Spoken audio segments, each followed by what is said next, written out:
Welcome everybody to the launch of this incredible new book, Advancing Children's Rights in Detention, from Professor Ursula Kilkelly and Pat Bergin, and published by Bristol University Press. I'm Bruce Adamson, I'm the Children and Young People's Commissioner Scotland, and I'll be chairing our session today. You're all very welcome. It's great to see so much interest from all over the world. Along with the authors, we're also joined by some amazing experts, Professor Anne Skelton, Benoit van Keirsbilck, Bilk, and Professor Nancy Dowd. And so they're all here joining us. I'm going to start with a few housekeeping things. The closed captions are enabled, so you'll see at the bottom of your screen the ability to put on a live transcript to help you follow the event. And also we want to make this as interactive as possible. So please use the Q&A button, which you'll see at the bottom of the screen as well. If you've got any questions for our speakers, there's no need to wait until the end of the event, the Q&A session. Just put those questions in whenever they come to mind, and I'll bring them to the speaker's attention at the appropriate time. We are recording today's event, and this will mean that those that aren't able to join us will be able to catch up as well. As the Children and Young People's Commissioner Scotland, I've got the best job in the world. I work directly with children and young people to promote and protect their rights. And I have a special focus on those children whose rights are most at risk.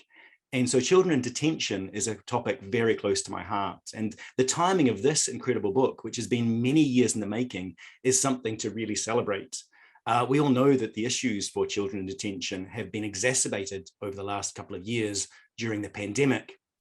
I was in a secure unit in Scotland just last week speaking to some young people about this work, and they had a lot to say, but I think I'll save that for the questions, because I really want to pass on to the authors and experts who it's my great pleasure to introduce. None of our speakers today need an introduction, but I think it's important to give them an introduction just to recognize the incredible expertise that they bring and the work that's been put in by the authors to this book, and the other speakers who, again, bring incredible insight for our discussions. And so we'll be starting with the authors themselves. And so it's my huge pleasure to welcome Professor Ursula Kilkelly and Pat Bergin. And so Professor Kilkelly is a professor of law at the School of Law of University College Cork in Ireland, and has been researching and publishing children's rights for nearly 2 decades, with particular reference to the implementation of children's rights in youth justice and detention. And if you follow Ursula's work, you'll know that she's been very prolific recently. I think this is the 3rd book launch that I'm attending in recent weeks. She's also the editor, along with Stefan Plaisier, of Youth Justice, the Sage Journal. And in 2016, Ursula was appointed by the Irish Minister for Children as chairperson of the Board of Management for Oberstown Children's Detention Campus. And since then, she's overseen a major overhaul of child detention in Ireland in line with children's rights principles and standards. And so this book brings together all of her learning and experience and translates that theory into practice in the very challenging environment that we've been in. And so that's hugely exciting. And Pat Bergin, who, again, I know you'll all know, was the first director of Oberstown Child Detention Campus, the national facility for detention for children under 18 in Ireland, and has delivered transformative change in the care of children in detention, and leading to the ending of imprisonment and the development of a child-centered model, which is being looked at all around the world. It's something I know from Scotland that we're really passionate about learning about your experience. And so this book really brings together Pat's experience of that change process, and taking into account the social care and inspection role that he's had. And currently, Pat, I know that you're head of service for the Forensic Mental Health Services in Ireland. And so that amazing combination between these 2 incredible authors is something I know we're all very much looking forward to hearing about. So Pat and Ursula, over to you. Thanks, Bruce. It's a great pleasure to be with everyone this afternoon, and you're very welcome to University College Cork. In the background here, you'll see our beautiful campus. I'm just sorry we can't have you with us in person, but we do our best to give you a flavour of what we're about today. So thanks to everybody for being here. We're really delighted to have the opportunity to share with you the research that we've been doing. As Bruce has indicated, I think this book has been the culmination of nearly 10 years' work, combining theory and practice in putting in place a rights-based and child-centred model of detention in Ireland. And needless to say, this is our experience, and it's our experience of putting rights into practice in a very challenging environment. But in documenting and hopefully sharing this work, we really hope that this will be of benefit and of value to you too in your experience, whatever perspective you bring to this really important topic. The evidence is very clear. Research has long documented the harms that detention cause children. And the breaches of rights that children experience in detention, well documented in some of these and more publications. Children in detention, we know, are among the most vulnerable young people in society. They have frequently a complexity of need and an experience of trauma that can be overwhelming, and which underpins often their behaviour and how they come into contact with the criminal justice system. And researchers have rightly been critical of detention for these particular reasons.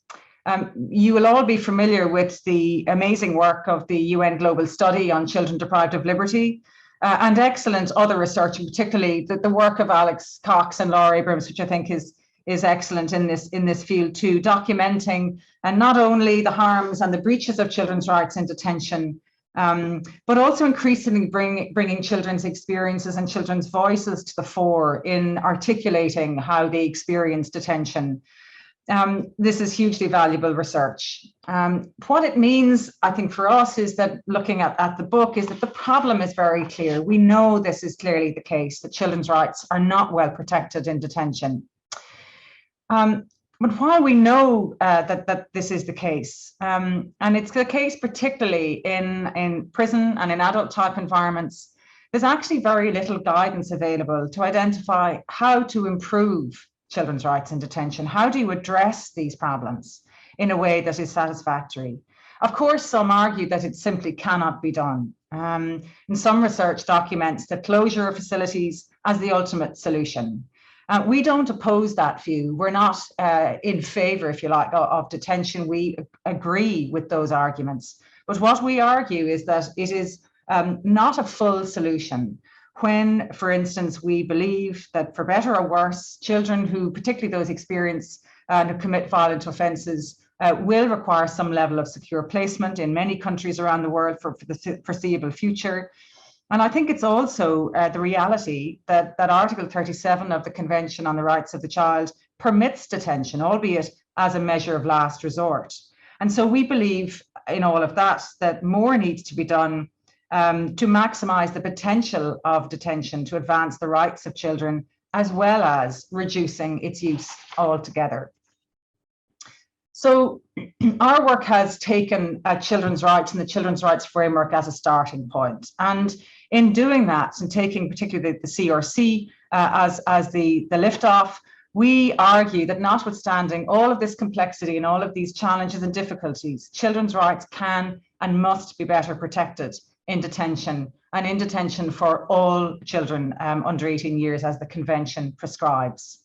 So our research underpins and is underpinned by a children's rights approach that really has child-centred care at its core. We've also, through our work, though, identified that the model of detention that is best suited to children's rights compliance has what we call the 5 Ps. Some of you who are familiar with children's rights literature and with the Convention will recognise some of this, particularly the provision, protection and participation framework. And we took that as our starting point, looking at the provision of children's basic needs, their right to education, their right to health and healthcare. We look at protection from harm, both addressing the harms that children have experienced before they come into detention, but also the risks of abuse and violence that children experience in detention. So prioritising protection rights is really critical. We've also found, though, that participation rights can have a really transformative effect for children themselves and for the way in which we orient detention around children. Seeing children as a key party to decisions that are made about them in all aspects of their lives while they're in detention. This can really bring about very significant shift and change and emphasis in children's rights terms. In addition, though, our research and our application of these principles in practice elevates two further principles into this framework. One is the concept of preparation rights. We'll all be familiar with the Convention's emphasis on reintegration, on resettlement, and demanding that children have every chance to fulfill their lives when they leave in a really constructive and positive way. And this, we think, translates into a right for children to be prepared for leaving, so that their work can be undertaken on offending behaviour, connecting them with their families, with their communities. We think these elements are really important. And then finally, the concept of partnership as a right that children have, the partnership with families, with their communities, with specialist agencies and supports and services that can help them while they're both in detention and when they leave. So this framework of rights-based detention is what we want to talk you through as we go through the experience that we've had in implementing it on the ground. So I'm going to hand over to Pat. Thanks, Ursula. Thanks, everybody, for attending. Just to, I suppose, continue on the points that Ursula has raised, going back to 2012, 2013, when we took up the whole area of developing this approach, just want to give you a sense that at that time, children under 16 years of age were detained in poor conditions in Oberstown, in the detention schools. There was fragmented services. There was no joined up approach. Children over 16 years of age were in adult prison, and that might sound strange today, but it was a situation back then, and it was something that we were very focused on in trying to address. The law and policy set out a very clear expectation for us in the context of what needed to be provided, how it was going to be provided, but we were asked then to deliver on that. And the focus was ensuring that children under 18 years of age no longer were placed in prison. I suppose we were lucky. Budget had been allocated 56 million for a new building. Work had been done in setting out the plans. So there was a vehicle for us there to deliver on the environment. And that's something that we took on board in 2013 and up until 2016. There was also a sense of a new governance structure, both from the Department of Children and Youth Affairs that had been created some years before that, to the notion of professional standards that needed to be put in place in the detention facilities, and also to look at different approaches. So just moving on there, Ursula, in regard to where we are today, I suppose there would be a general sense from my perspective that when we look back, which we've done, Ursula, over the past 2 years in drafting this document, that there was systematic incremental changes year on year to progress and achieve what we wanted to achieve. And in essence, when we look back at some of the data, for example, in relation to whether it was admissions to the facility or whether it was managing restrictive practices, the admissions number decreased. I mean, in essence, in 2016, there was 159 children came through the Oberstown campus. In 2020, that had come down to 122, maybe for a range of reasons. Also from the perspective of restricted practices, which I'll mention later on, the substantial reduction. However, I suppose the focus that exists today has been around the professional specialized services that the Child Centre Rights Base is focused on for children under 18. So over the 5 or 6 years, what we did was we developed that concept. Just to give you, if we want to move on, Ursula, I suppose to the main point of, I suppose, consideration I want to share with everybody today, and building on the 5 Ps that you referenced earlier on, I want to give a sense what provision, protection, preparation, partnership, and participation actually meant in the context of Oberstown. So from a provision perspective, I've picked 2 areas, health and education. 2012, 2013, there was 1 nurse and 1 part-time doctor looking after on a daily basis 46 young people. Today, there is a purposely built medical centre. There are 4 nurses. There's a range of support services. There are access now to psychology, speech and language, drug addiction services that are on site as an in-reach service. From a mental health perspective, there's been a whole range of options now developed with the National Forensic Mental Health Service, where there's in-reach for psychiatric services on site as required. They were developed, I suppose, put in place, real challenges. Education, purposely built school. you now have a ratio of 3 children to 1 teacher, looking at core education, your English language, practical subjects, there's training. That focus was really about how we can prepare young people for moving on, how we can address their needs. The provision of those facilities and those options came about, I suppose, were reinforced when we did reviews of the profiling of children, which looked at the educational I suppose challenges. 57% of children in 2019 that we reviewed didn't have access to education prior to detention. 71% had substance misuse problems. So the delivery of those services were crucial to addressing the needs of children. Looking at protection, the concept of protected children, both within detention and I suppose outside of detention, with quite a number of children who would raise with us they felt safer within detention than they did outside of detention, which is it's his own story. But within detention, the director responsibility to make sure that children were protected. And we looked specifically at the restrictive practices. They included single separation. We looked at restraint, physical interventions, the use of handcuffs. And over a period of time, we tried to understand why these interventions were being used, how they were being used, what the contributing factors were, and what alternative measures we could put in place. So what we did was we analysed and reviewed them on an ongoing basis. We made sure they were documented, and we made sure that from the perspective of learnings that we could account for each one of those. So in 2016, we were talking about in the region of 3,000 single separations.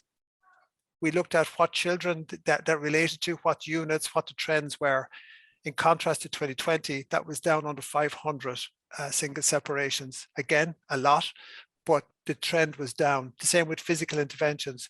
What we found with physical interventions, single separations, use of handcuffs, they usually indicated some challenges within the facility, and we had to come up with alternatives. And those alternatives, and we'll mention later on, was around the relationship model, but I'll come to that later. From the outset, what we also identified was that every young person that came to Obersan on a detention order, we all realized what date they were going to be released. So we looked at the whole area of preparation. So from the outset of a young person coming into detention, we needed to prepare for them leaving immediately. On the basis that offending behavior was the core issue, either from the court's perspective or while they were in the facility, we developed offending behavior programs that had been initiated some years earlier, had lost its way, but we reignited it. We appointed a programs manager, we reviewed, we researched what programs should be in place, and we engaged with young people around how they could address offending behavior, from basically their interaction with each other to managing substance misuse to violent outbursts. And that was part of the engagement with young people, which really assisted them in understanding how they were going to manage in the home situations or in the community. There were a lot of wins on that and a lot of engagement. The partnership approach we looked at, I've referenced their families and agencies. I suppose we should also add in the whole area of staff and young people into that. So again, placement planning meetings, engagement with families, crucial, because families often wanted to ensure that their children were safe in Oberstown, but also they were nervous about them returning home, because they were fearful that when they returned home, how were they going to manage? So we worked with families.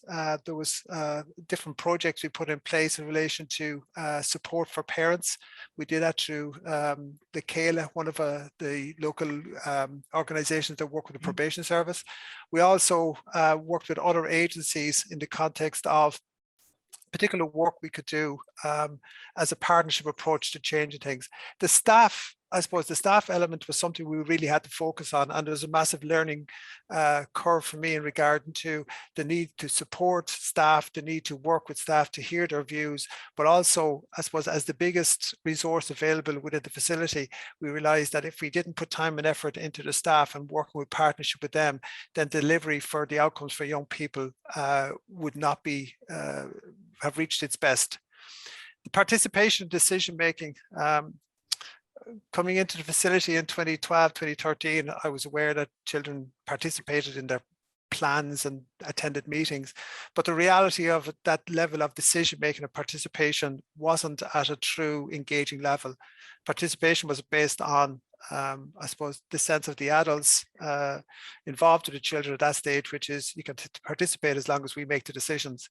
So there was a significant change in that to try and, I suppose, invite and encourage young people to participate in different levels of the operations of the facility, whether that's around education, recreation, whether it's, I suppose, putting forward their concerns, their complaints, hearing those in the context of how life was impacting on them, but also in relation to how their care was being delivered, some challenges they may have had with staff, felt some of the rules might be unfair. To hear all of that and to take that on board was crucial. I suppose what underpinned those 5 Ps for us was the Keyhop model. So just to give you a sense of the Keyhop model, in 2013, 2014, I suppose there was a lot of discussion on site about the relationship model. There was lack of clarity what that was.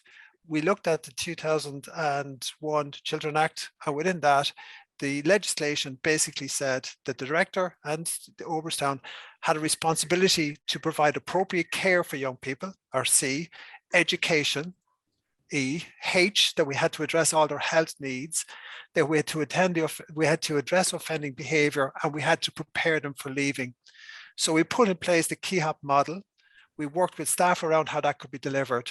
And in essence, it was the children that bought into it an awful lot faster than most of us adults working in the place, because they could quote it back to us in the context of their placement planning, their planning for leaving, that they knew what they needed to do to ensure that their time in detention was a benefit to them. So the whole area there of Keyhop, which has evolved over a number of years, and I hope will continue to be the foundation for Oberstown, was in itself a guide and a platform and a foundation maybe for both the staff, but also the external services. And I mean, just going back to our stakeholders and other agencies, they were crucial to working with us and highlighting what they viewed was the concerns in relation to, I suppose, the operations of the facility and the prioritization. And I suppose in looking back at that, I suppose that journey, what we've identified is that the vision and strategy that we, I suppose, developed particularly over 2015 and 2016 and came to fruition in 2017 for a 3-year period was crucial. It gave us a clear direction. And I remember, I suppose, synopsizing our strategy, and it spoke about young people, staff, communication and governance being the 4 core areas that we were going to focus on, and that all the different actions that came out of all the different actions that we undertook had to relate to those, because if we improved those 4 areas, we would make a significant difference to young people. The other point, I suppose, we reflected on over the past 2 years in writing this was the autonomy and governance, and the importance of ensuring that there was appropriate governance structure from the department, minister, the board, and the director. However, underpinning all of that was the autonomy that we required within the context of a safe framework. So I mentioned earlier on, we would have had approval for 300 staff, and some of those would have been identified in particular categories.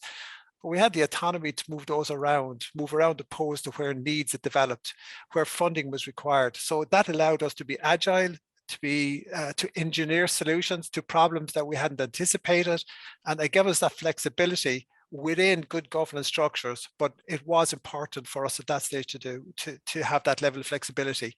We had to be careful that we didn't become tied up with bureaucracy, that we needed to be a dynamic. Stakeholders, we spoke about the wall keeping young people in. It also kept out our stakeholders. We opened the door and left them in. We invited them in to, I suppose, give us feedback, to hold us accountable. We wanted to share our experiences, our challenges, and between our stakeholders ourselves to come up with solutions. They're not our partners, and we're never our partners, but they were the stakeholders involved in ensuring the best outcome for young people in detention, and holding us to account was crucial around that. And I suppose the conversations allowed us to publish information, I suppose get a better understanding where young people were come from and the challenges. But in the context of the learning, I suppose we've reflected on the resilience around leadership, both from a ministerial perspective, down to departments, down to the board, but also down to the director and staff.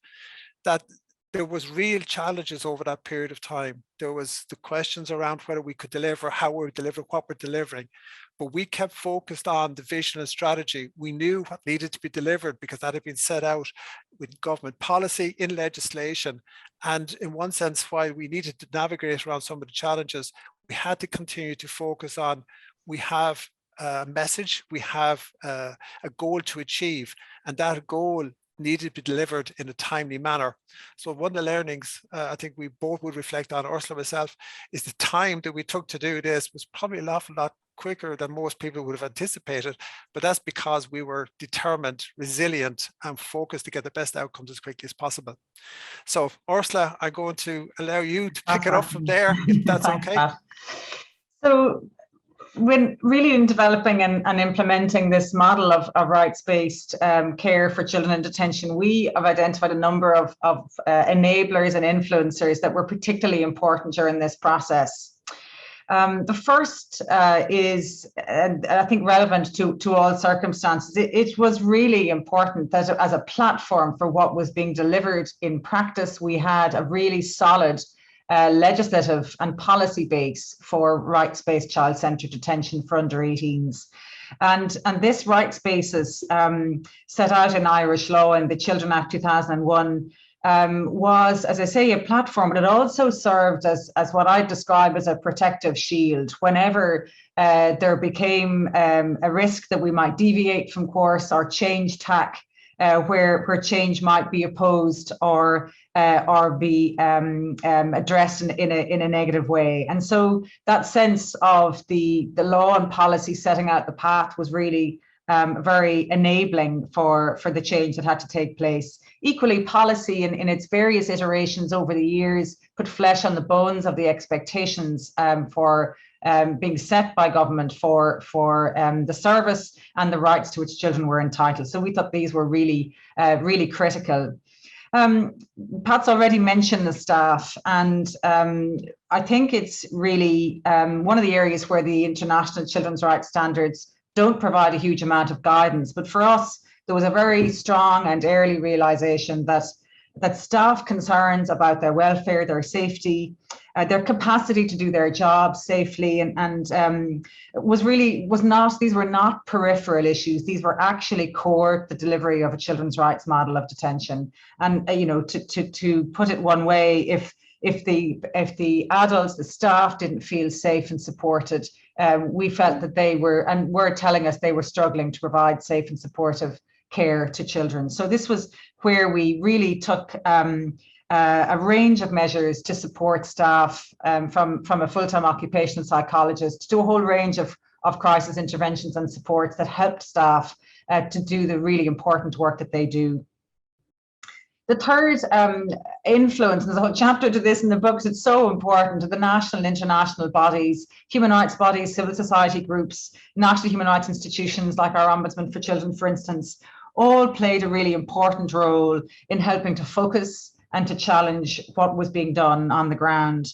They helped to keep us connected to the children's rights and the international framework. And again, the value of connecting to a universally adopted and applicable set of standards was really key. So all of the work that was done to challenge us to make sure that we were staying on track, but also that we were expediting the work as much as possible was really important by a whole range of our national and international stakeholders. And then finally, again, a really strong, this is in the convention, particularly in Article 42, but more generally, this sense that really focused work needed to be done to build an awareness and understanding, both in relation to training of those who were directly involved, but also shaping public understanding, political awareness of the challenges of the work that we were undertaking, but also the challenges and complexity that the young people experienced. And one of our, I think, really important steps was to develop a piece of research which we published several years in a row, articulating and detailing the characteristics of young people who come into conflict with the law and into detention, shaping the public narrative around the the rights to which these young people are entitled and the complexity of need that they come with. And that was a really important part of helping us to garner support for the additional resources we might need and for the complexity of the service that was expected to deliver. So that media, external stakeholder engagement all helped to reinforce, I guess, that we and no one can actually do this alone. It's really important that there is this wider environment engaged and informed about the process. And then finally, then some final conclusions to draw our segment of this to a close. And needless to say, I think it's evident that translating children's rights into practice in this area is complex, it's challenging, it's sometimes very, very difficult. The necessary, entirely legitimate scrutiny to which all of this is subjected can heap responsibility on those who are charged with delivering, and that is as it should be. But it does create another level of challenge at times. I think the other really obvious thing to me in particular is that like sort of weeding a garden, I think advancing children's rights in detention needs constant attention. Every single day. The work is never finished, it's never done. There's no room for complacency ever. And I think that's for a whole range of reasons, but really important to remember. At the same time, and sometimes it's a bit counterintuitive, you need to learn how to celebrate the successes, the small wins, the little gains in progress, identifying those, marking them down. And that's really important. It's as important to the resilience of the leadership as it is to the sense that we value the work that we're doing, we connect with others internationally to share our experience, and we engage all the time with critical friends as well as friends to keep us honest in our endeavours. And then finally, and I think this is where we've both been at one throughout all of this, that ultimately and throughout the process, the focus is always and must always be on young people. The reward is ultimately theirs if we manage even a modest level of success with what we're trying to achieve, but it's absolutely no less than they deserve. So by way of finalising just our thoughts, I want to just thank a few people, if I may, particularly my colleagues and our colleagues in Bristol University Press who've been fantastic throughout this project. Helen Davis, Freya Trand, Dawn Preston did a fantastic job putting the book together. Millie Breakhorp, who's been involved in supporting us today, and Margaret Donlan also from the law school is helping us with our promotion of the book. Thank you, huge thank you to all the panelists, to Anne and Benoit and Nancy, who've been terrific supporters of the project, but also critical friends and helping us to make the most of what has been a really exciting but challenging project. And obviously Bruce for chairing the sessions. Great to have that connection as always. And then finally, just to thank everybody formally in the Oberstown and the UCC communities. I couldn't have done this without the support of the president and my colleagues in UCC, so it's hugely important.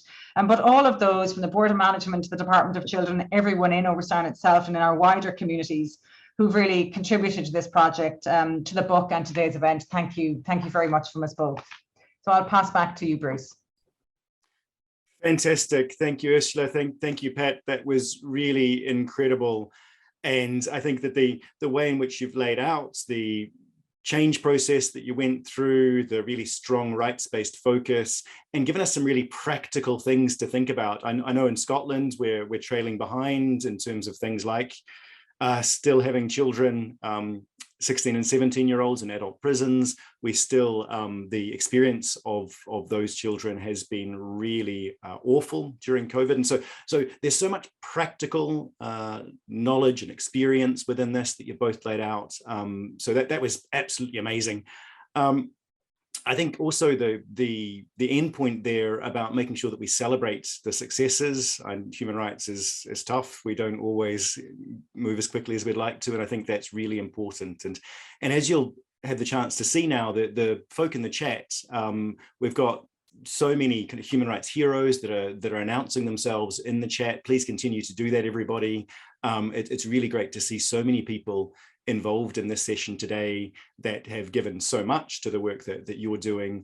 So please keep engaging in the chat. We haven't got any questions into the Q&A yet, so please pile into the Q&A. And also, I should have said earlier that for those of you that are on social media, we've got a Twitter hashtag if you're on Twitter, which is hashtag children's rights in detention, kind of one word with the capitals in the right places. And we'll post that into the chat as well. So if you want to follow on Twitter, we'll keep an eye on that as well, and I'll feed that back to the speakers. And so please keep engaging on the chat, the Q&A, and on social media as well. But I think I'll move on now to our next speaker rather than come into questions for you, Pat and Ursula, and we'll come back to that discussion at the end if that's okay with you. Yeah. Okay, then it's my huge pleasure to introduce our next speaker, who's Professor Anne Skelton, who again needs no introduction, but I'm going to give you one anyway, Anne, because you're Professor of Children's Rights at Pretoria University in South Africa, and you've been at the forefront of incredible strategic litigation. So many of us worldwide look to the work that you've done in the Constitutional Court there and the other courts there in South Africa for inspiration. You're a member of the Committee on the Rights of the Child at the United Nations, having just been appointed for your second term, and your expertise on youth justice and detention has really played an incredible role, both at the domestic level there in South Africa and also internationally. Your role within the global study on children deprived of liberty as the chairperson on the Studies Advisory Board has absolutely ensured that the study is going to have a huge impact. And the work that you've done within the committee as well, and your leadership that you've all shown, working on some of the new general comments around child justice is really inspirational. So it's always a pleasure to introduce you, Professor Skelton. The floor is yours.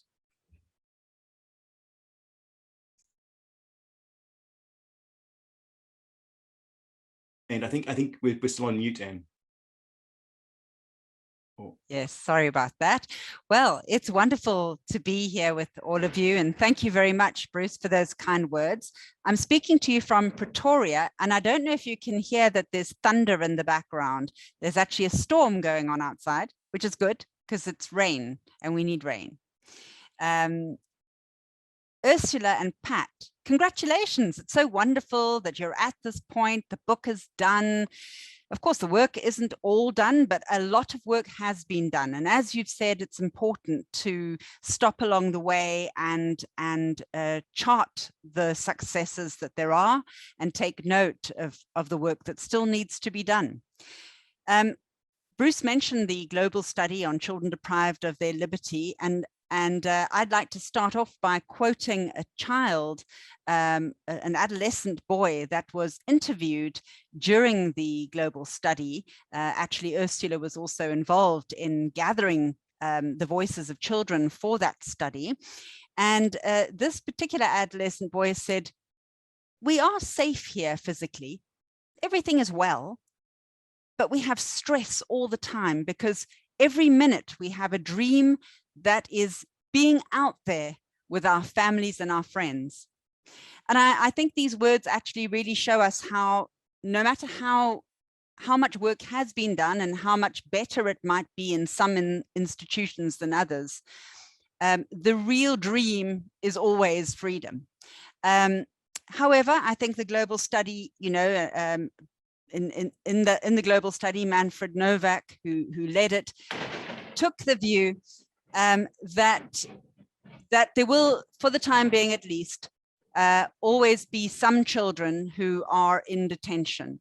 And although he urged states to make all efforts to reduce the number of children, in the meanwhile, we need to ensure that in those rare cases where deprivation of liberty remains unavoidable, if it is used, then it should be in conditions and circumstances that ensure respect for the human rights of children.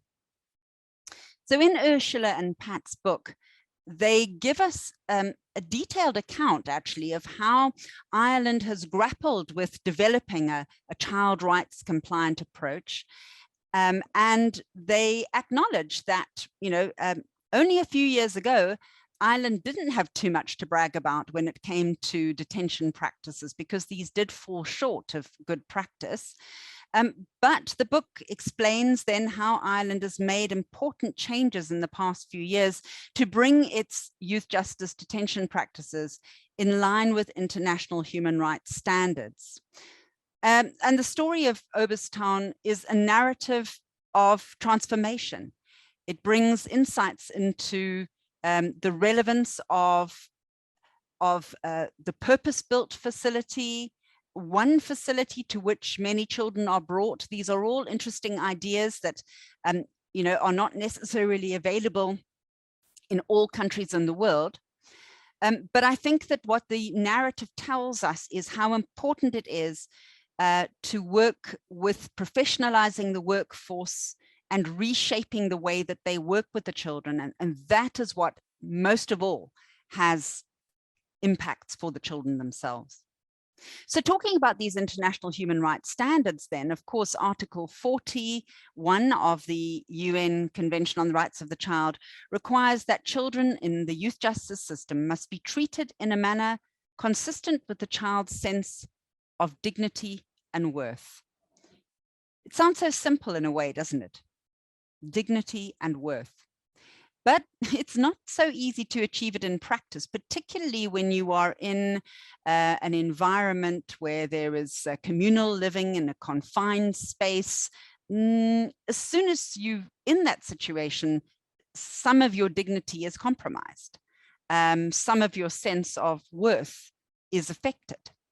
And so I think this is where the authors show how engaging with children, listening to them, and how they're feeling about being in Oberstown was very important, whether it was about individual decisions or at the unit level or at the campus level. Children's views have been strongly factored in.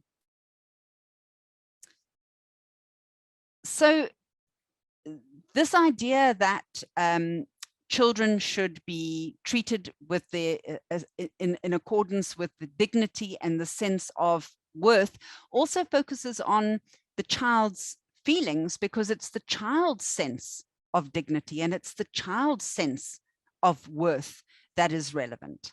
And so I think this is why we must always factor in, and indeed the Oberstown transformation process did ensure full participation by children.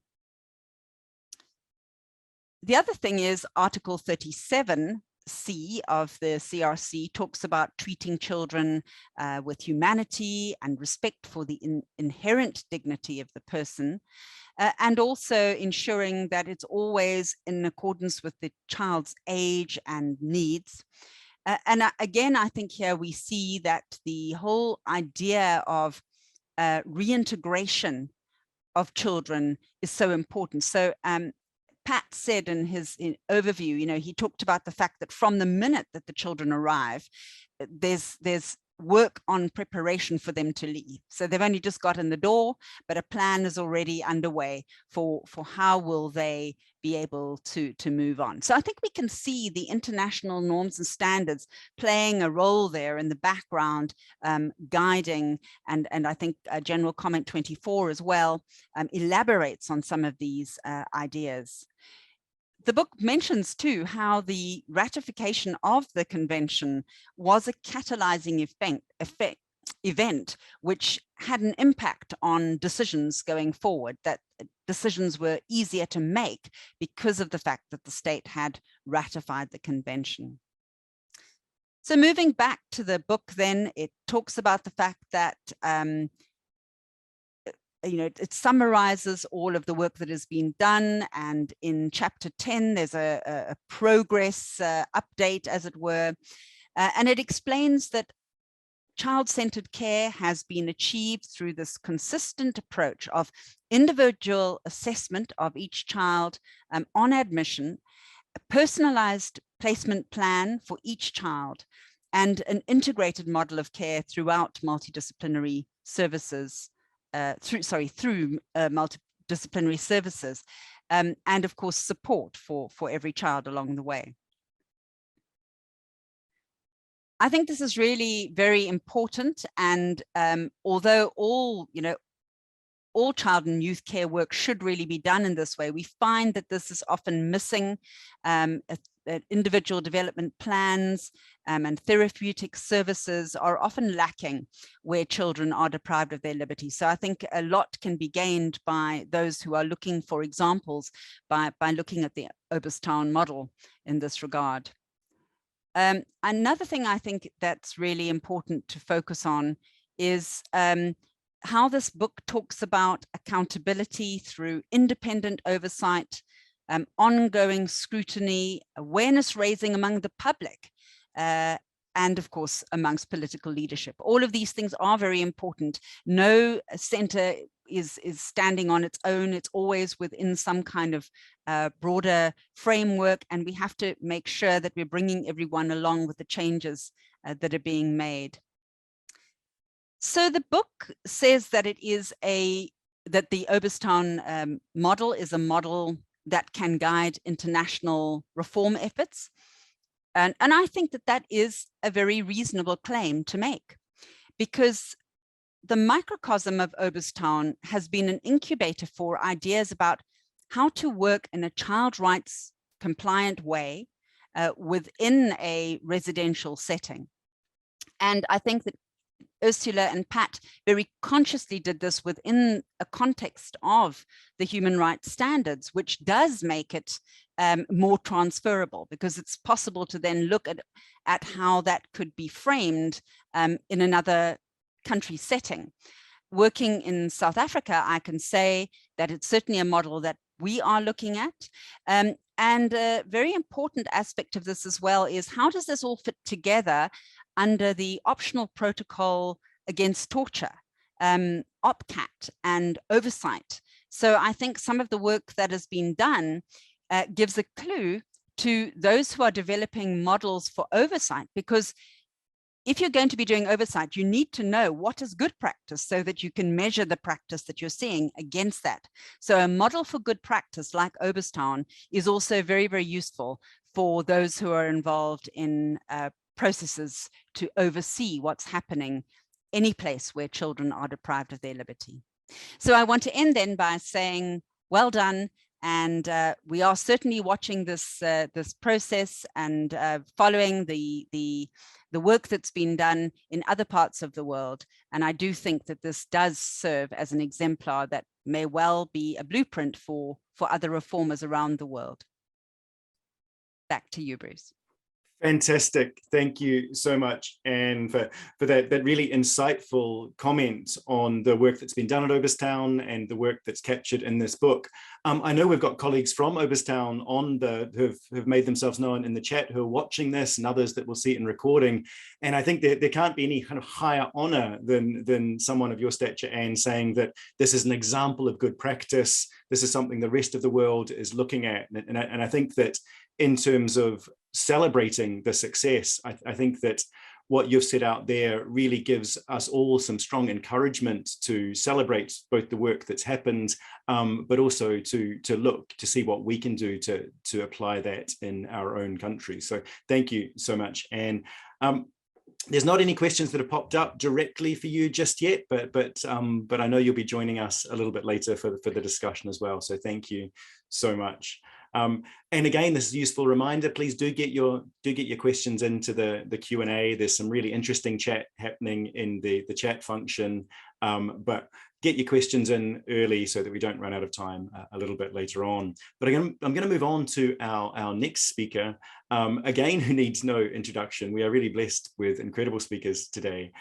So Benoit van Keirsbilck, who is a member of the UN committee, who's worked for over 35 years in the promotion and protection of children's rights, and particularly in his role as director for Defence for Children International, and in 2020 was the first Belgian ever elected to the Committee on the Rights of the Child, and really connecting that incredible European experience to our international colleagues. And you've been a powerful advocate throughout your career, Benoit, influencing the European guidelines on child-friendly justice, which really sit at the heart of so much of the work that we do here in Europe. And then your incredible work on the UN Global Study on Children Deprived of their Liberty, in which you've been an advisory group member. So I'll pass to you now. Thank you, Ruth, and thank you for the invitation. Congratulations, Ursula and Pat. This is a great job that you have done and so much needed. As Anne was recalling, the CRC intends to make detention a very exceptional measure.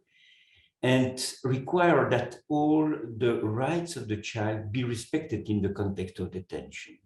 Deprivation of liberty, we have to recall it over and over, can only be the deprivation of the right to come and go, the limitation of the possibility to go out. But all other rights have to be exercised. And the place where a child is deprived of liberty must allow all those rights to be exercised. And we know how difficult it is. And the reality is so often the opposite. It's usually the case that detention is the measure of first resort. It's so easy to send a child behind bars and then to forget about him and to let him in this place as long as possible. And most of the time, there are systematic violation of the majority of children's human rights behind bars. And so one of the important questions that we have to ask ourselves, and that this book raises, is what do we expect from deprivation of liberty? What do we hope to gain from this measure? Is it to protect the society? Yes, probably part of it, it's linked to that. But then this will only happen for a short period of time, the time of the detention. And if you don't change, if you don't allow the child to change and to gain something from this period of time, this will be a time lost for the child, but also for the society. Is it to keep the child in hand, to ensure that this time is not lost and that one can do something with the child? That's probably much better. But then we need to see how to use this time in the best possible way, to permit the child to work on himself and herself, to learn something from this period, to learn something from himself, his capacity to live in society, to overcome the difficulties that led him to this place. And this leads us to education. Of course, education is key, and education means, part of it, education means helping the child to deal with its own transgression. He did commit offenses, things that the society do not accept. We need to help the child to control his or her behavior and to behave in the society in the best possible way. Do walls help to prevent transgression? I don't think so. Walls as such do not help to do anything. It could only be a mean for another aim, which is, again, education. Education in detention can only be envisaged if the project is built around this objective. And so we need that the setting, the place, the program, the rules, and all the conditions of detention are looking at detention as the main aim of this deprivation of liberty, and that this one is limited to the strict minimum to allow this education. And even though this is more than a challenge, and I have very often doubts that it's just even possible.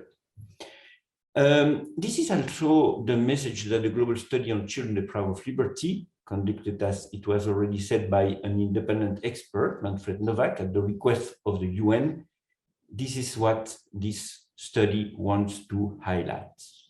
We know all these principles, it's not new, we know what should be done, we cannot claim that we don't know, we cannot claim that we don't know also the consequences of detention on the child, the mental health of the child, his capacity to develop, his capacity to create links with other people in the society. We know all that.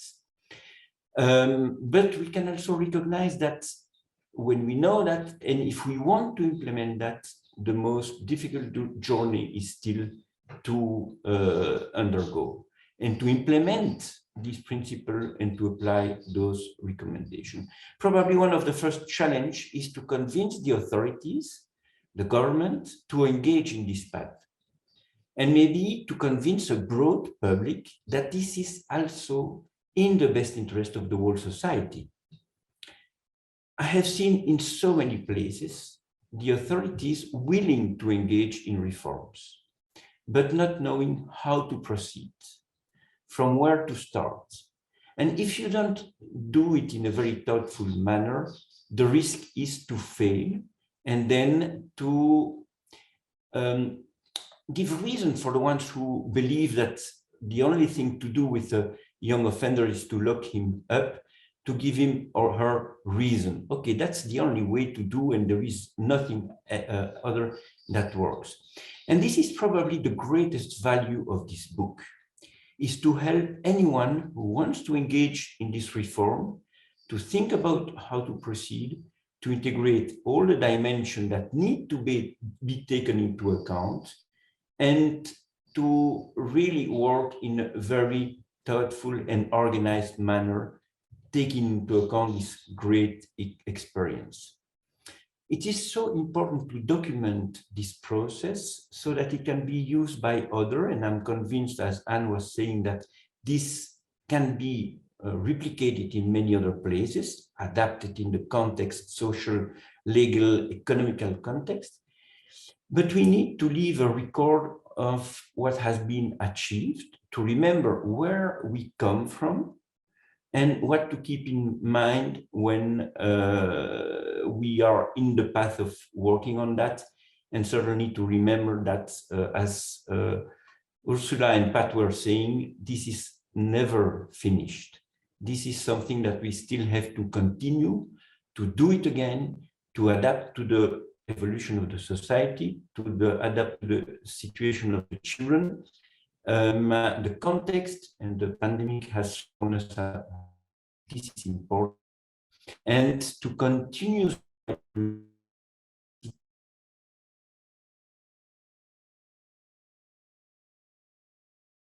and for all children, not only the ones who would deserve it in the eyes of the society, as the SDGs say, leaving no one behind.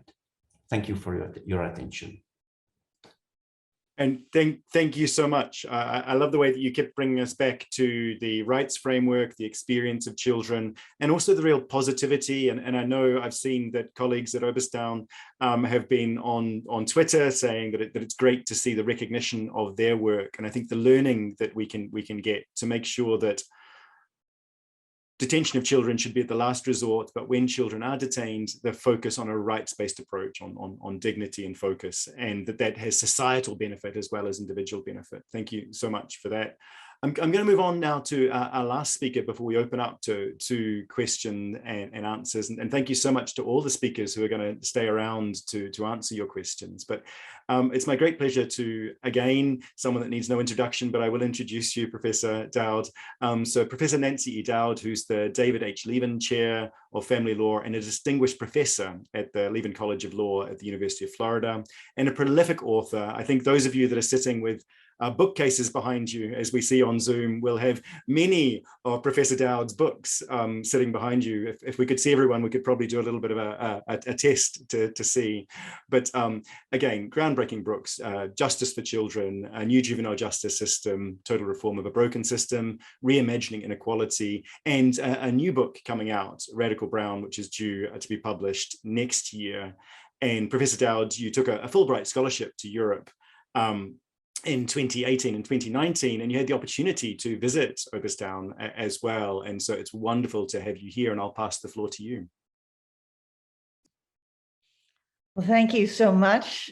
Greetings to all. And I'm actually not in sunny Florida. I'm in the Colorado mountains. The sun is just trying to peek over the mountains. And it may be emblematic of where the United States stands in terms of the CRC and juvenile justice, youth justice that I started this morning in the dark. So first and foremost, congratulations to Ursula and Pat on this amazing volume. But even more so, having listened to some of the blood, sweat, and tears that went into your work on the ground. It's a truly extraordinary and unique partnership. And I think that's one of the critical pieces of this volume. I think you are both heroes to us and to the children that you have served. So let's hope the rest of the world listens and listens carefully. So I'm tempted to just say ditto to everything that has been said, as well as just read it, every single word. But of course, I want to say a bit more than that. Of a few things that I would emphasize if you've already read the book or if you have yet to read the book. So to me, what is particularly powerful is the intersection or the interaction between culture and change. And with respect to culture, also the interaction between history and culture. So that may sound very specific and very local. In other words, it is the Irish context, it is Irish history, it is the political and social dynamic of Ireland that made this possible. But for me, the book also talks about a process, an extraordinary process of change, how to change culture that I think transcends the Irish context. There are lessons for other countries regarding youth justice and more generally for social change and social justice. And for me, that's a particularly important piece of this volume and cause for hope that is critical in the commonality of this particular moment that we are all in, that it has both challenge and hope, because every single system has been upended by the pandemic, as well as the uniqueness of each country. So I think the volume is so rich, so detailed. It's brilliant, it's fascinating. But I think in terms of what do we Americans need to learn from this? We always need, and we have so much that we need to be paying attention to.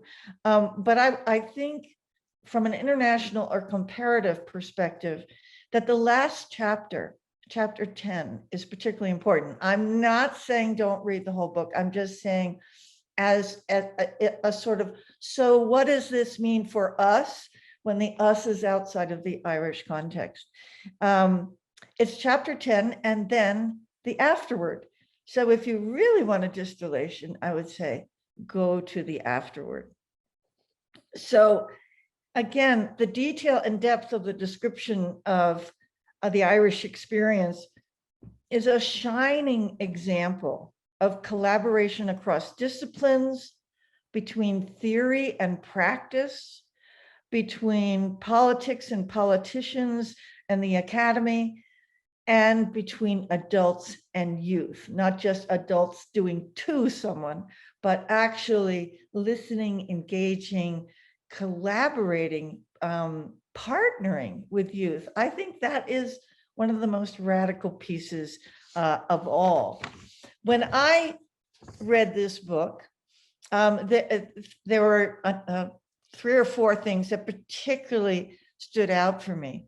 And I want to remind folks, so the numbers at Oberstown always just blew me away when I went there, because I'm in a country where there are roughly 60,000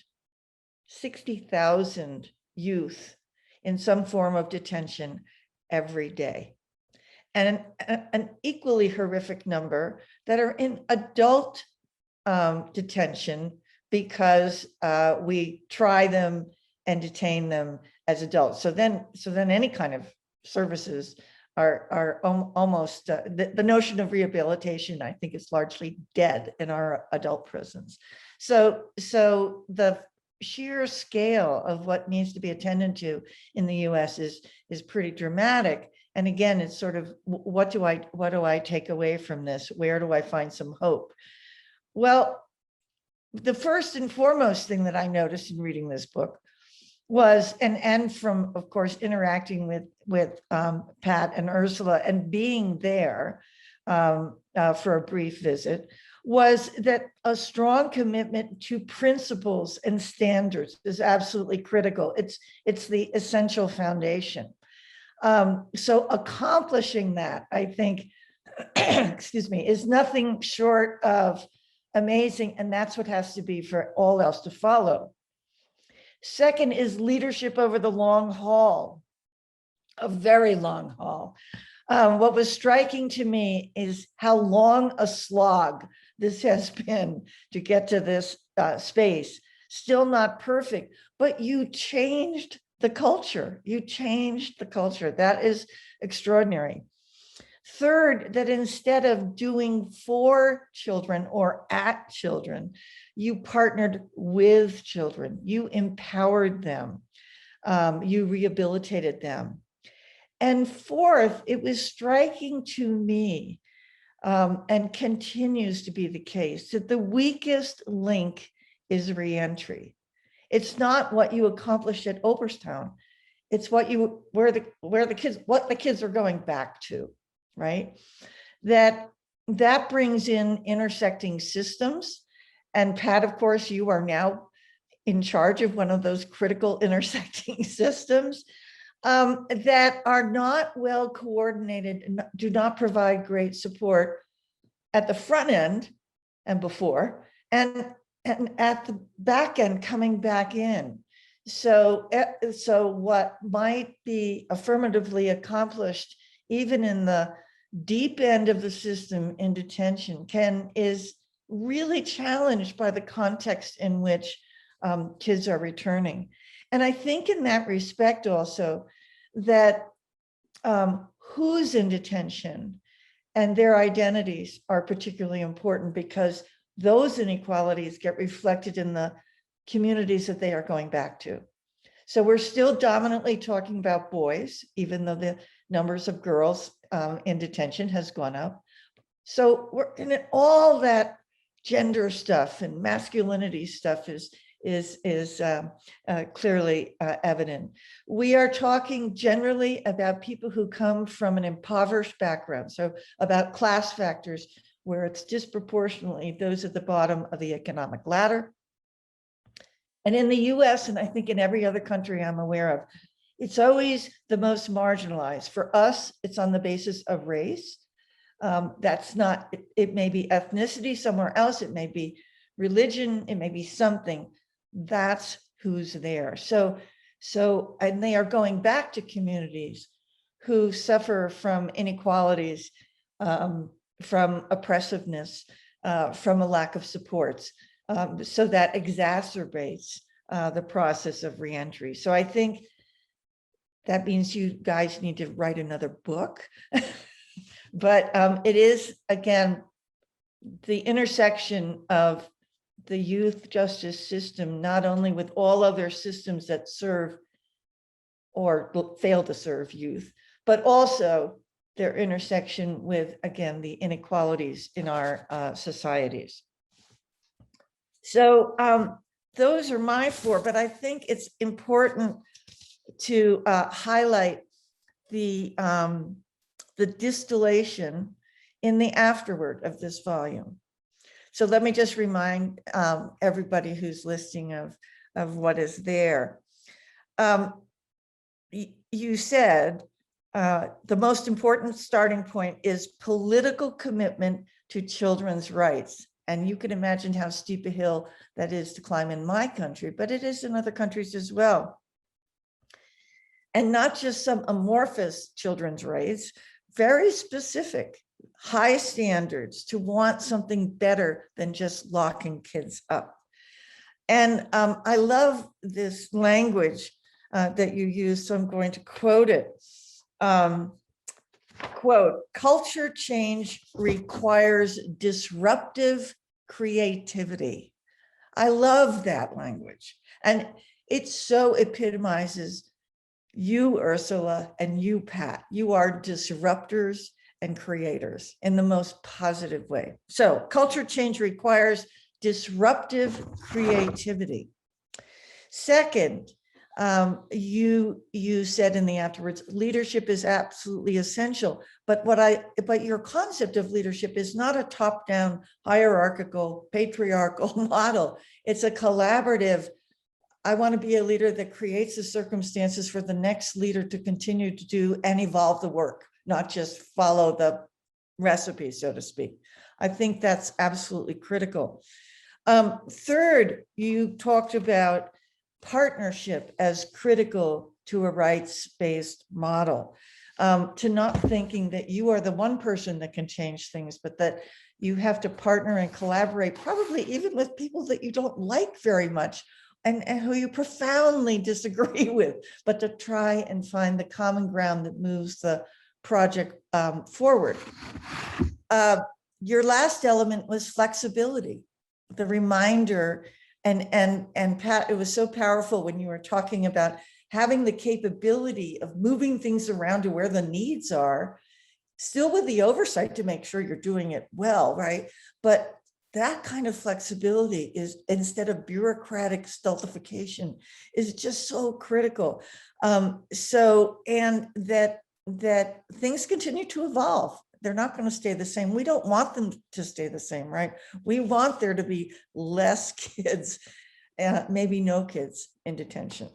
And you ended with an insight in your very last sentence that I think is common to this panel, common, I suspect, to everyone listening, but again, worth quoting your language. So, quote, young people were always central. Young people were always central. This is the one constant, the one value we can share, replicate, and translate without question from one country, from one person to another.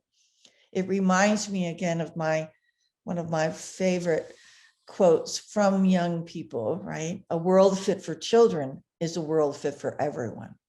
Thank you. And thank you so much, Professor Dowd, for that fantastic insight and inspiration, and picking out some of those really key points from the incredible book around that disruption and that creative disruption, that leadership, the way in which everything comes together, and also recognizing for those of us in countries that have got some mountains to climb in terms of engaging with political leadership. Scotland's recently passed a law to incorporate the Convention on the Rights of the Child into domestic law, and so we've done some good things there. But also, as you've seen in the chat, possibly my colleague Maria Galli pointing out that actually we still put children into the prison system in really awful circumstances. So I think, Professor Dowd, the way that you've captured the arguments made in the book really powerfully to give us all inspiration. One of the things about doing events online is that you don't get the applause that usually we would have people on their feet giving applause throughout each of the speakers, and we don't have the opportunity to get that feedback. But I do encourage everyone sitting in their own homes to give applause to all of our incredible speakers, because you've been absolutely amazing. And we do now have about 15 or 20 minutes for some questions. And so I'd like to open it up now to some of those discussions. And I'll come back to Ursula and Pat for any reflections they've got on what the other expert speakers have said. But I'll also bring your attention to a couple of the questions that have come in, which I think we can bring together. And so Joy Fleming picked up on the point that you were just making there, Professor Dowd, around what came through so strongly in the book was around the participation, and asking a question about the opportunity to engage with young people's siblings and friends as part of the work within the book. And so again, Pat and Ursula, that idea that the young people themselves are really important, but their definition of family, their definition of who's important to them, how do we involve the other people that are important to children and young people, and what value that might have. And also Deborah McMillan, who's the Children's Commissioner in Jersey, picked up on this point around the barriers, and so that the attitudes and beliefs are strong barriers to change, and she's reflected on the experience in Jersey.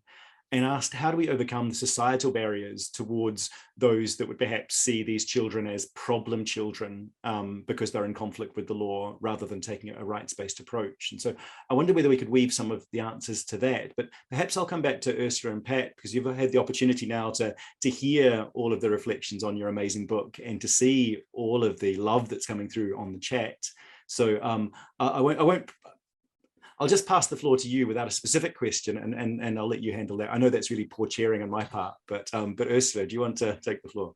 Thanks, Bruce, and thanks everybody for your kind words and also your reflections. I think it's really important to obviously hear the way in which the book lands from different perspectives. I think we can only write what is our experience in practice, reflecting that against the international context, but it's really valuable to hear the different dimensions of that and how you all is sort of internalizing that and picking out from the book what is really important, because there is so much of the detail there, and sometimes we get lost in that detail.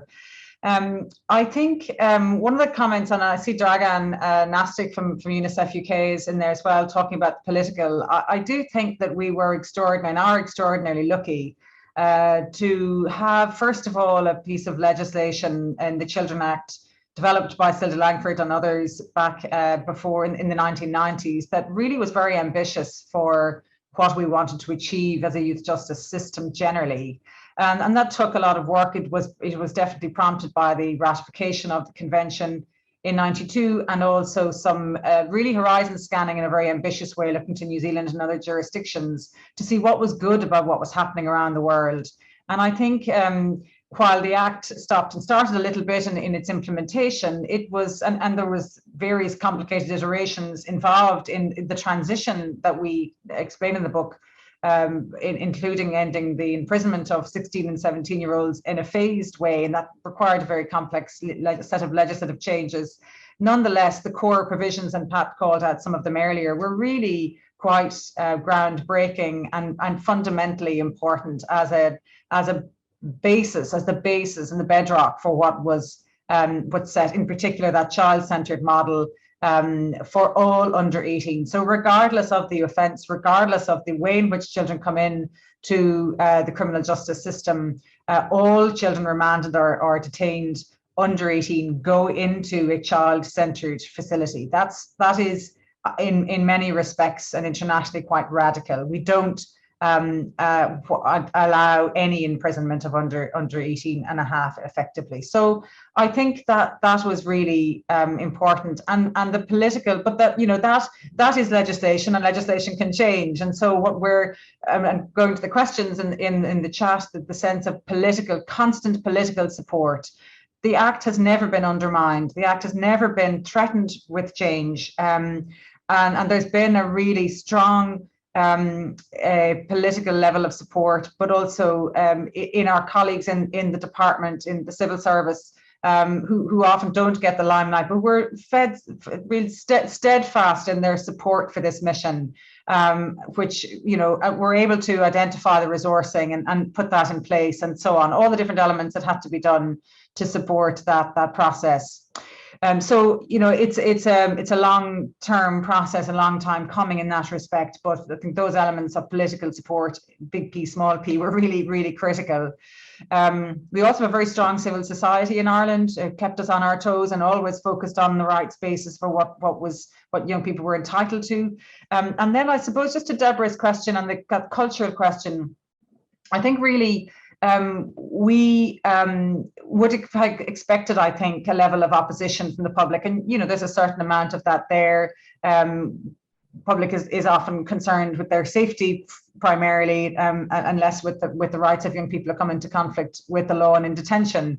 But I think what we tried to do with the engagement, with the media work, with the external stakeholder processes, was to share some of the challenges of what we were experiencing, but also to help a wider understanding of who these children are, to stop the sense that they might be somebody else's children, less worthy, because of the crimes they've committed or because of their backgrounds. And in particular, really powerful work that was done in 17, 18 and 19 to put in the public domain data, factual information about their backgrounds and the level of complexity of need and their trauma experience and the loss and the deprivation on the back of the terribly extraordinary, difficult experiences and lives that they have had and continue to live. And I think that was something of a game changer in how the public received what we were trying to do. And I think those kinds of, I suppose, taking that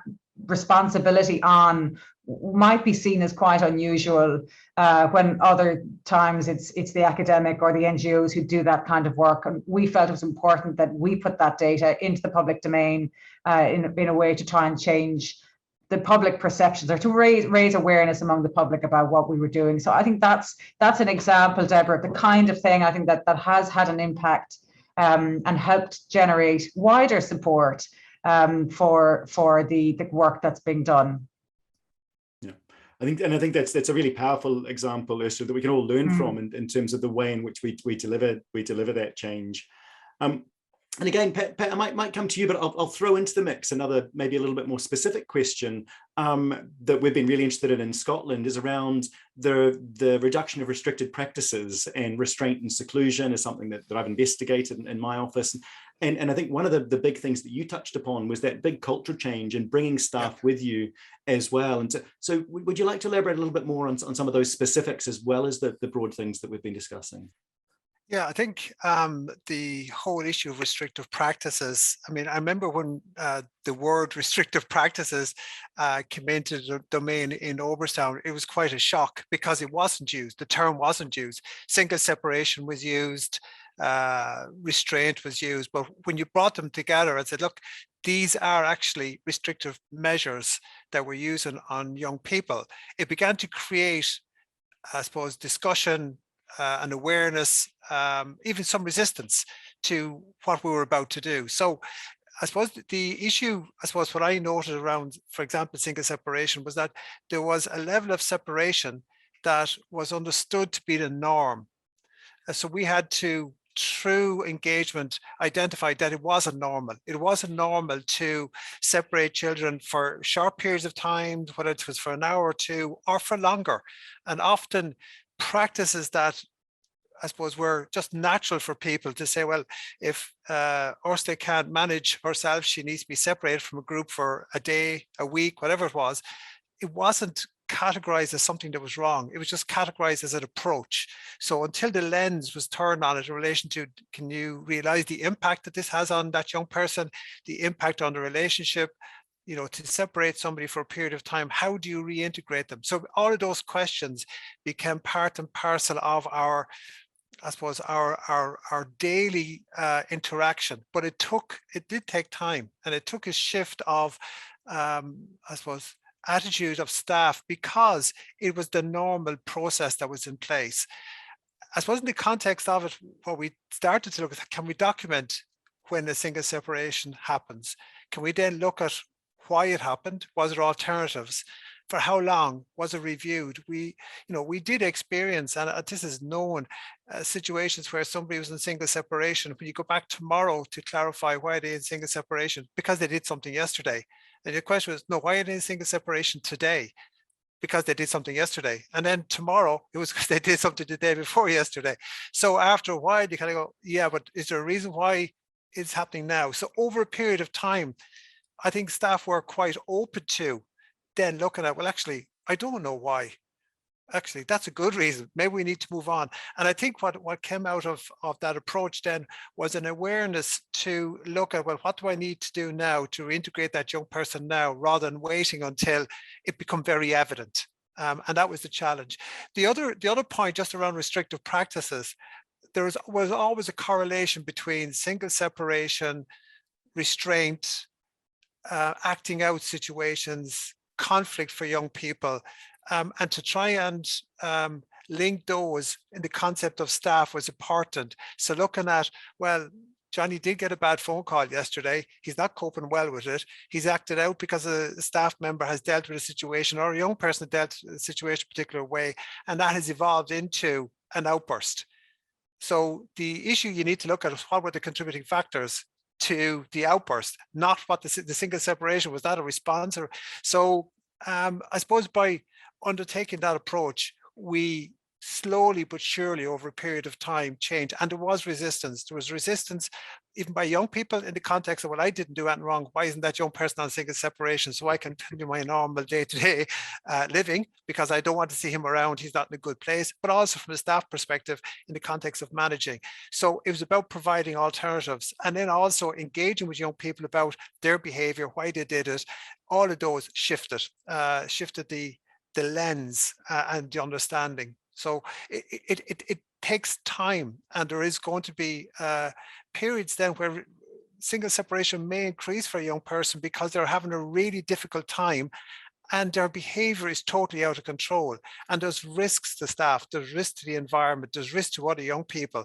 So the challenge is, how do you ensure that it's the least level of restrictive practices for the shortest period of time, and that we can actually go and criticize ourselves around, well, actually, should we have identified this earlier, and was there an alternative that we should have put in place?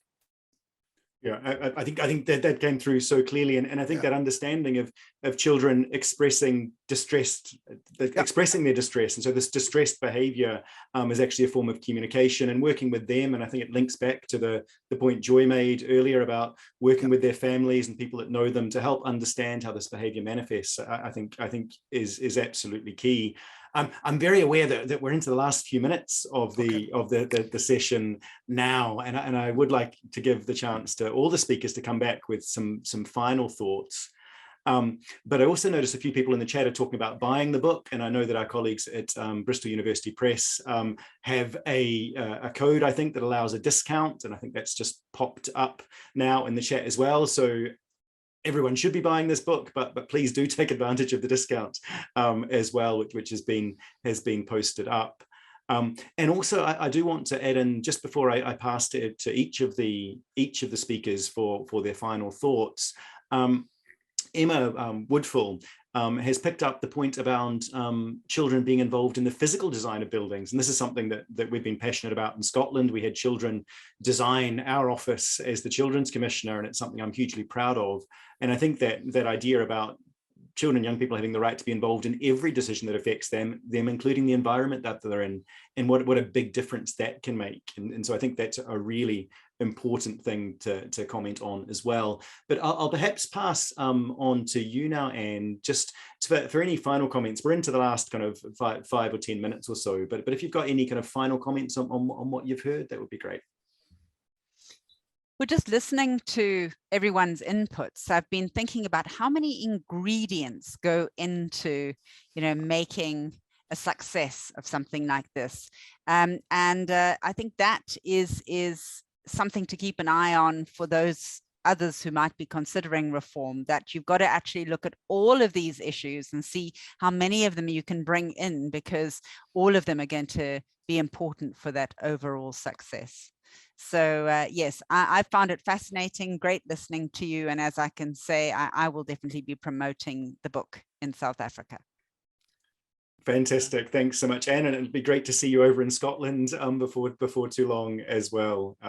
So fantastic. And Benoit, could I get your final thoughts, please? In a nutshell, two things. One, when we talk about the physical place and the settings, don't forget that it is so easy to change the name of a place, but you don't change the reality. You can have a prison for children and you call it educational center for children. If you don't change the setting and you don't change the reality and the approach, you didn't change anything else than the name. Secondly, monitoring, external monitoring is very important, but I keep from this book also the importance of ensuring that the people who work in those places are able to make their own assessment of the improvement, the capacity to see what they should do better, including associating children in this assessment, because when an external monitoring body comes, you will tend to hide everything that is not in line with the principle and the standards. So helping people to improve themselves is certainly a better way than shouting at them because they didn't do what they should have done. Thank you so much. Fantastic. Thanks. Thank you, Benoit. And Nancy, your final thoughts. Well, it remains striking to me as an academic how unusual it is to follow ideas into practice.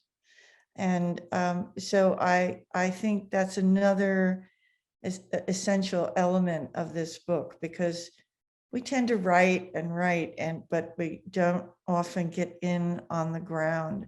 And so this is a great model for doing that and treating everyone that we interact with as not just our equal, but maybe having a more critical voice. And I think in this context, the voices of youth and children and of staff are have tended to be minimized and have much to offer in terms of wisdom and moving towards dignity and support. So it's and just read the book. Read the book, implement the book. That's my last word. Brilliant. Thank you so much. Brilliant. Thank you. I think those are powerful words. And Ursula, any final thoughts from you?